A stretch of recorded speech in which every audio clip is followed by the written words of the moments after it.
The story of the Gurkhas at Monte Cassino is one of the most remarkable and brutal episodes of the Italian campaign during the Second World War. Fighting as part of the British Indian Army, Gurkha soldiers were already famous for their courage, discipline, and extraordinary skill in mountain warfare. But at Monte Cassino, they faced conditions that pushed even these experienced troops to the limit. In early 1944, the Allied advance through Italy had become increasingly difficult. The German forces of the Gustav Line had transformed the mountains and valleys south of Rome into a formidable defensive system, with Monte Cassino at its heart. Dominating the surrounding terrain, the ancient Benedictine monastery of Monte Cassino stood on a rocky mountain above the town and the Liri Valley. The Germans used the surrounding mountains as a defensive barrier, creating fortified positions, machine gun nests, artillery sites, trenches, and observation posts. For the Allies, capturing this area was essential because the Liri Valley offered one of the main routes toward Rome. Among the formations brought into the battle was the 4th Indian Division, which included the 4th and 5th Gurkha Rifles.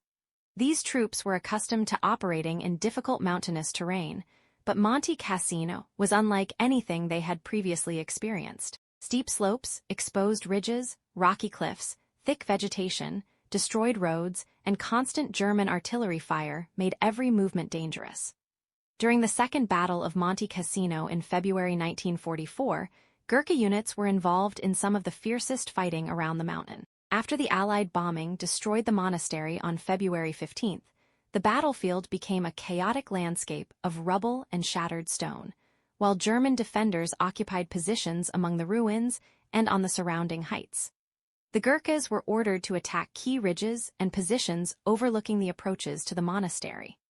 One of their most difficult objectives was the area around Hangman's Hill, a steep and exposed position that became strategically important because of its proximity to Monte Cassino. Gurkha soldiers moved forward under intense German machine gun and mortar fire, often climbing slopes at night in an attempt to surprise the defenders. Their traditional reputation for close combat became especially important in these conditions. Armed with rifles, grenades, light machine guns, and the famous curved kukri knife, the Gurkhas were capable of fighting at extremely close range when artillery and conventional tactics became less effective. However, courage alone could not overcome the extraordinary strength of the German defenses. The terrain favored the defenders, who could observe many Allied movements from higher ground and direct devastating artillery fire onto exposed troops. Gurkha patrols repeatedly attempted to establish positions on the slopes and ridges, sometimes reaching extremely close to the German lines before being forced back. The fighting was frequently confused and brutal, with soldiers struggling to identify enemy positions in darkness, smoke, and rubble. In some areas, the distance between opposing troops was so short that hand-to-hand combat became a real possibility.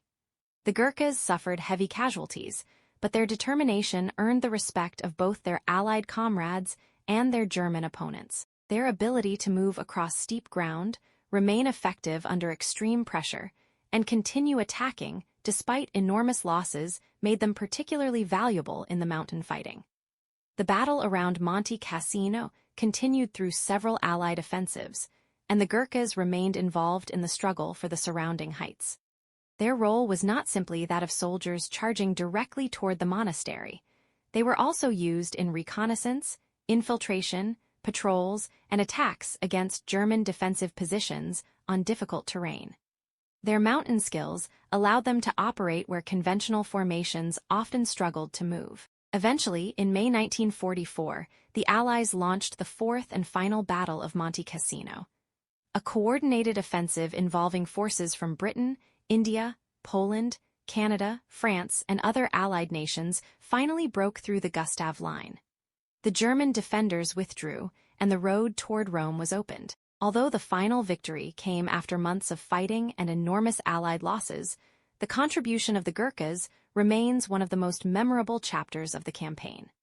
Their experience at Monte Cassino demonstrated both the strengths and the terrible cost of infantry warfare in mountainous terrain. These soldiers fought thousands of kilometers from Nepal, in a country they had never seen before, against a determined enemy defending one of the strongest positions in Italy.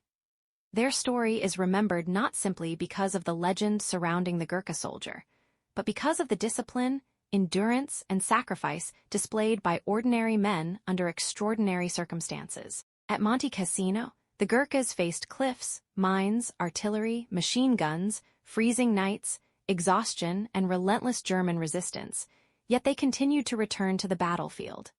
Their struggle became an important part of the Allied effort to break the Gustav Line, and their sacrifices helped open the route toward Rome. Today, Monte Cassino is remembered as one of the defining battles of the Italian campaign, and the Gurkhas who fought there remain symbols of courage and resilience in one of the most demanding mountain battles of the Second World War.